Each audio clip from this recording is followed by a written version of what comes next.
Hi everyone, Sandra here from createinspain. It's been a long time since I did a stamp making video, so I thought I would do another one. Now, as it happens, picked up this lamp cheap at an auction, intending to use it for nails, but I thought, well, let's see if it can be used to make stamps, because this is one that has the lamps scattered fairly evenly throughout the top.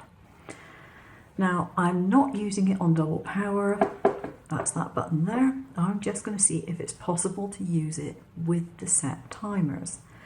Now, I've already done a little bit of research, and I've done this stamp here, which has come out absolutely perfect. It's got a really nice clear relief on it, and that's going to work beautifully. And that was timed at 30 seconds for the back and 60 seconds for the front. So the difference with this particular design was that I used a vinyl cut negative. So basically black vinyl, one that you hopefully can't actually see through at all is a good idea. And you cut it with your machine and then you use that as a negative. So it's like a photo negative. You cut out the bits that you actually want as your stamp. So all this bit was basically a hole, and then this was where the black bit was. You have to use a vinyl that blocks out the light. Now, what colour it is really makes very little difference if it's thick enough. But if it's not a particularly thick vinyl, then black is a necessity. So how do you do it? Well, you do need something like this. This is the one I get. It's NG7 and it's a photo polymer liquid. It's a gel. It's like a very thick, very, very sticky shampoo consistency. That's about the nearest I can compare it to. But please don't put this in your hair, it would be absolutely disastrous. Now, one thing I will say is that although I am not using gloves because, to be honest, I don't seem to be sensitive to this stuff, I would advise wearing gloves when handling chemicals. And use it somewhere where you can get some fresh air. Don't use it in confined spaces, preferably. Okay, that's the safety proviso. Now, I have a negative that I'm going to use. I've used this negative before. Now, this is a printed negative, and it's just printed on tracing paper. So where that one was done with a vinyl cutout, this is being done with a print that basically anybody could do. And it's a pretty awful print. It's streaky. That is probably going to cause me a bit of a problem, but you know, that was just one of those things. It's not completely opaque. You can probably see my finger moving behind there. So I've got a glass plate. Now, in this particular method, you have your negative and you put it face up. You don't have to put it upside down at all. I have a piece of plastic here. It's a piece cut from a document folder. In fact, I need another piece of that. There you go, here's a piece that I've used before. It's the ones that have got like the little thumb holes in, just designed to put your papers in. Right, they're cheap, they're easily available, and I just cut them up. And the good thing is with this is that it doesn't wrinkle, so it provides a good flat surface. So that's what I'm going to use for that. I've got a plastic ring, but I'm going to use one which is better suited to the shape. Now, I have a 3D printer, and so I can print these. If you know somebody with a 3D printer, you can do the same probably.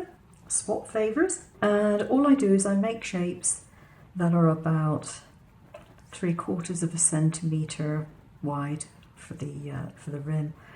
And I make them 3 millimeters deep. Now, I have my gel decanted into smaller bottles for ease of use. You must keep it in the dark. I keep mine in a drawer. It's been in the drawer for well over a year. It's fine, it's not a problem. I've never had any go solid on me yet. And you squeeze it gently. Now this stuff is easier to use when it's not in the depths of winter. It's best used with temperatures of a comfortable nature, like, you know, you could wander around the house wearing a t-shirt and you wouldn't be shivering. That's preferable. So early 20 centigrades is the preferred temperature. Once it starts to get too hot, then it gets quite ruddy, and if it's cold, it's a lot stiffer. At the moment, it's probably about 16, 18 degrees in my room here, I would guess. I've got a jumper on, put it that way. So another piece of plastic on the top, like that. And then my second piece of glass. Now the benefit of having a frame like this is that you are guaranteed to get it the same depth all the way over as long as you press down firmly on that. It really can't do much else. You know, the frame is solid, it can't do much else. I'm going to put my lamp over the top. Now it does have a base to it. I removed the base because you can't do this otherwise. And I'm just going to press the 30-second button and let it cook for 30 seconds. Now this is doing the base. This is doing this bit here. Okay, it's not doing that bit yet. Well, it does it partly from the back, but it's not doing the design. But it does all the base stuff. Now, I tried it on different times when I was using the vinyl. 30 seconds plus 60 seconds on the other side was perfect. This might have a different time frame because if you put too much light through the transparency, the chances are it's going to be solid all the way through and there will be no pattern. Right, it's had its 30 seconds. You can see how difficult this is, can't you? Turn it over. And I'm going to give it another 30 seconds because I'm not sure that that negative is going to do well if I give it too long. Now you might be thinking, wow, this is so easy. Why is not everyone doing this? Well, I have to tell you, I have been making my own polymer stamps at home for quite a few years now. And it took me a long time to work out timings and how best to do it and how to get the best results. But I'm passing that information on to you. Now, I am not going to be answering a load of questions underneath this video because I have a whole playlist on stamp making. If they're numbered, the higher the number, the more recent and therefore the more valuable it's likely to be because my methods have changed and improved over the years. And if it hasn't, just look at the date when it was made and you'll soon see whether it's a recent one or not. But it has taken a long while for me to get to that stage. And I have shared my experiences along the way. So I turn it over and the first thing I'm going to do is see if I can actually see the design. And I can see it very, very faintly. I suspect, however, that this is probably going to be overcooked. Oh, hang on, maybe, maybe not. Yes, it is. It's completely overcooked. There is no loose gel to speak of that can be washed away. It's overdone. So the moral of the tale with this particular lamp is to use a vinyl method. So that way you stand a chance of getting a stamp out of it. With a very iffy negative, you're not going to. And that's because the UV is too powerful. Okay, on my other lamp that I've got, which is a bit more difficult to get these days, with the bulbs that I've got, I can manage to fudge it. But with this lamp, no, you definitely are going to need a vinyl negative.